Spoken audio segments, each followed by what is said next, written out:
puntahan? Anong advantage ko over the big news? And why should I consider this girl? Parang arte-arte niya lang, diba? So, the thing is, I'm a female surgeon and I have this eye for, I'm not saying that yung mga male surgeon walang eye, but I have this artistic aesthetic side. Not only with my business, kanina I mentioned, diba, I did interior designing for some time kasi gusto ko talaga yung mga my beauty, my art. I really dwell into those kind of things.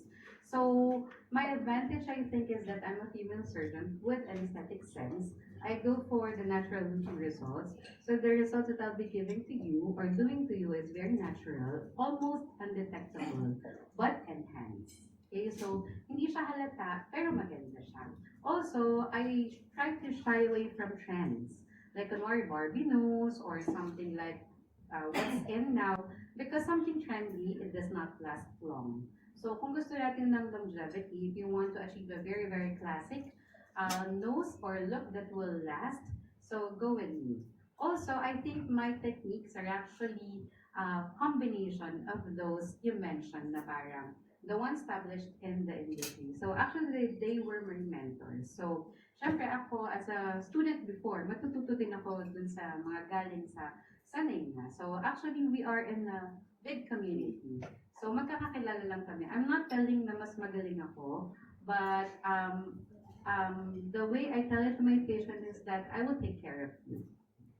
Second question ko po, how would you react po kapag yung mga nose na, yung parang tinatawag natin na nabubotch? Botch.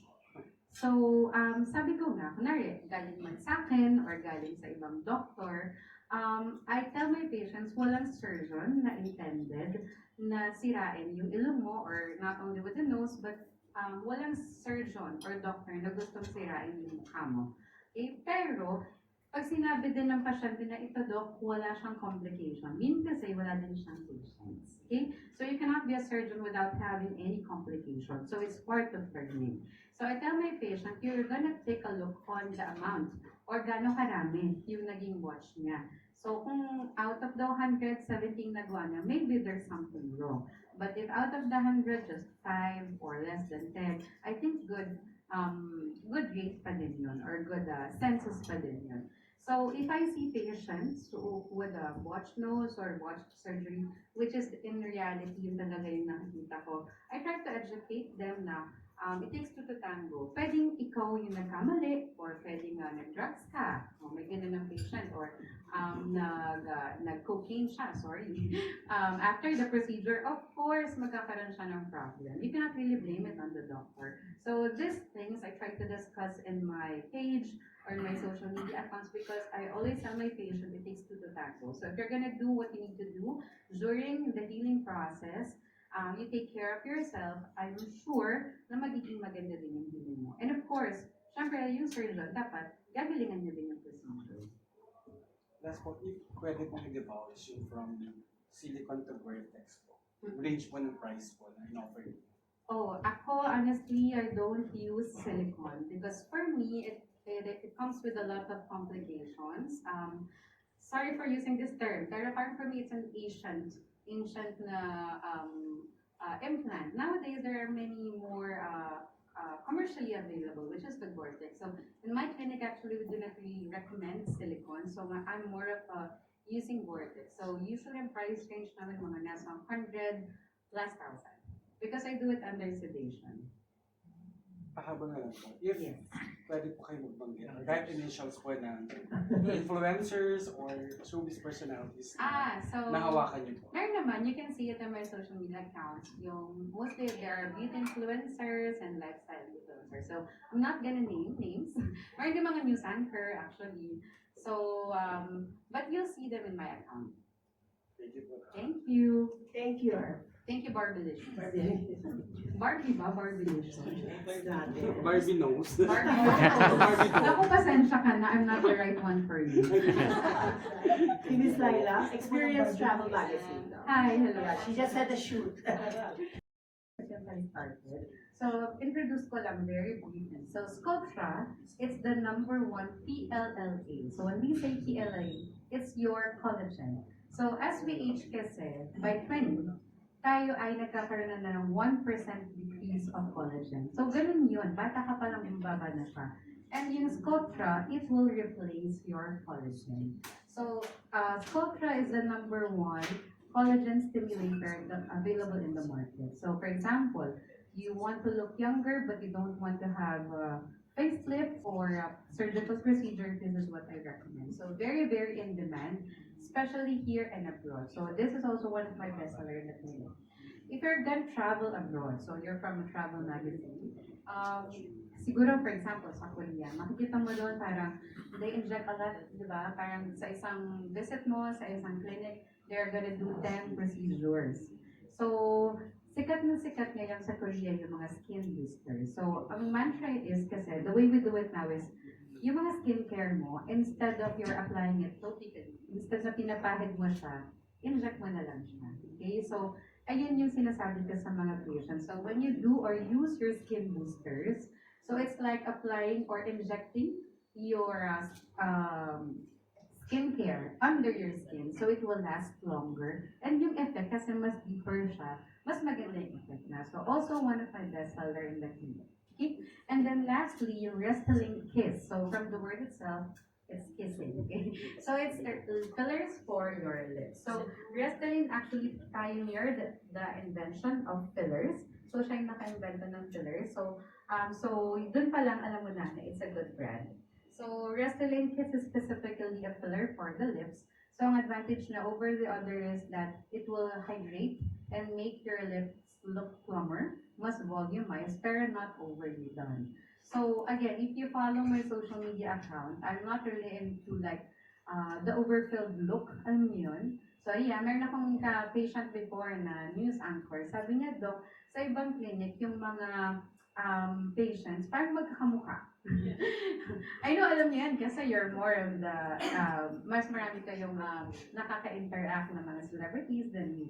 Pero, Doc, magkakamukha talaga, like, parehas daw yung mga lips nila, ang kakapal, or magkakamukha talaga sila. So, I tell my patients I'm not like that. Okay, so, I will tell you, but if it's too much, because my mantra is, I want to go for a natural looking look. It's always undetectable. Parang, mayroong bago sa'yo, pero hindi ko masabi kung ano. Okay, so I think these products will give it to you. I'm not, I'm not sugarcoating or everything. This is what I really tell my patients. So it's very easy for me to discuss this because this is what I do. Thank you, Slyla. And behind the brand, Doc, right, the Sculptra and Restylane is Galderma, which is you're familiar with, di ba? You're attending some of their events, but it's another brand. So, under Galderma. So, is there Ed Uy? Or where is Hi, Ed Doc. Uy? Hi, sir. Doc, first question is, have you ever felt a patient was trying to become someone else instead of improving themselves? And what was the most surprising reason that someone came to you for surgery? Okay, so there's so many cases like that na parang in the process of enhancement, they are losing their identity. So I tell my patients, I don't want to erase your identity, regardless kung ano yung pinanggagalingan mong emotional burden or emotional reason affiliated with it. But I just want to address it, enhance lang, laging enhancement, not to change the look. Because wala talagang carbon copy, kahit nga mga twins hindi sila totally 100% identical, diba? So, I just want to debunk the ideas that if I'm gonna show this picture of Jenny, for example, magagaya ba natin yung look na to? So, it's not right. I think it's not rightful to have something like that. Pero, siguro we can do something that is like near it but not totally identical. So, hindi talaga ako para sa ganun. No? So, if you're not gonna agree with me, you're free to go to other doctor who's willing to do that. Pero ako, I limit my patients. Sorry, forgot your next question. Yung The second most question. surprising reason that someone came to you for surgery? Siguro hindi most surprising, but parang something that stood out.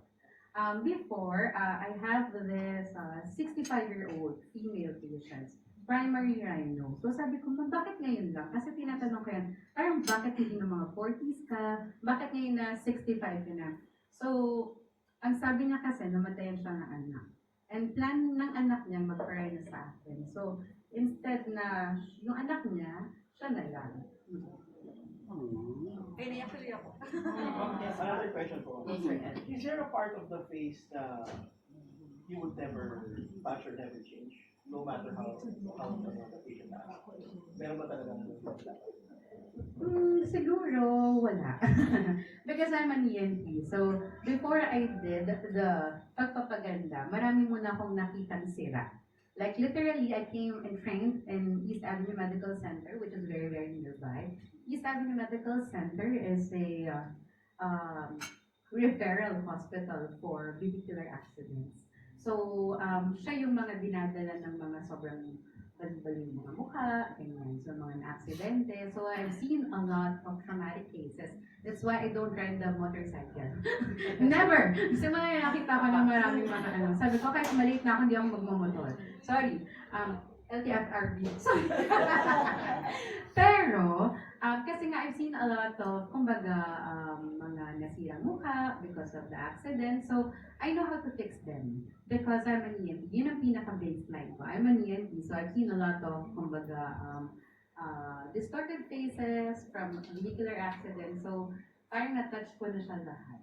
So, tsaka, it's just that I know when to say no and I know the specific areas na hindi ko, napag-iingatan ko. Like, there is a specific dangerous triangle of the face, like this one. This is the dangerous triangle of the face.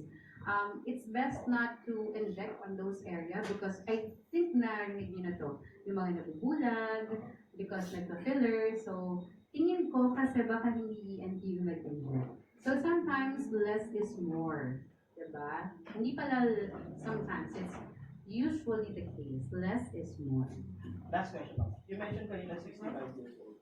Is there ano ba yung pinaka-early age na pwedeng gawin ng procedure and ano yung latest na age na parang sayang na? Sayang lang. Huwag na sayang. The earliest that you can do rhinoplasty is for the males, it's 16 to 17 years old. Kasi that's the full maturation age for the nose. Sa females, it's 17 to 18. So, like ngayon, ang uso, instead of having a debut or a party when you turn 18, it's more of, sabi ni ma'am, parang i-regalo na lang niya sa anak niya.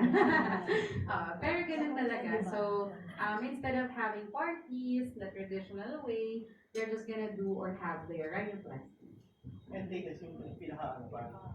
Ako, oldest is 71. 71. Pero pathologic yun. Kasi nga, parang meron pang pag-asa pa. Kaya sabi ko, wag naman sayang. Pero syempre, di ba, you choose na lang. Siya kasi nagsasara na yung butas ng nose niya. She had rhinoplasty before, like mga 40 years. So sabi ko nga, mami, kota na yung nose mo. So nasulit mo na yan for 40 years. Pero Doc, hindi ako makahinga. So, yung mga cases na gano'n, it's really warranted. So, I need to do revision rhino. Pero for example, it's a virgin nose. Sabi ko, wag na mami, okay na yan. Parang sulat ka na dyan. Yun lang, hindi na sayang.